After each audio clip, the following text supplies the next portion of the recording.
నిర్మల్ జిల్లాలోని శ్రీ జ్ఞాన సరస్వతి అమ్మవారి దేవస్థానం దర్శనానికి భక్తులు భారీగా తరలివచ్చారు.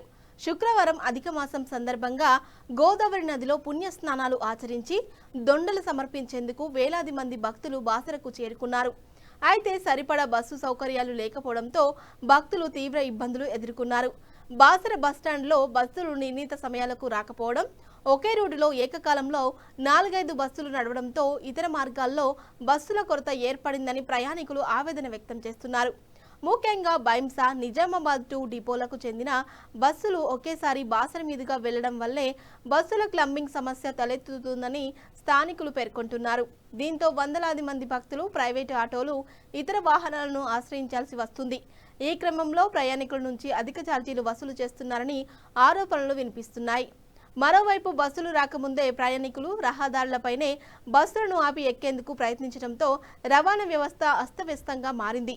భక్తుల రద్దీని దృష్టిలో ఉంచుకొని అదనపు బస్సులను నడపడంతో పాటు బస్సుల క్లంబింగ్ను నివారించేలా చర్యలు తీసుకోవాలని భక్తులు ఆర్టీసీ అధికారులను కోరుతున్నారు. దీంతో రవాణా సమస్యలు తగ్గి యాత్రికులకు మెరుగైన సౌకర్యాలు అందుతాయని వారు అభిప్రాయపడుతున్నారు.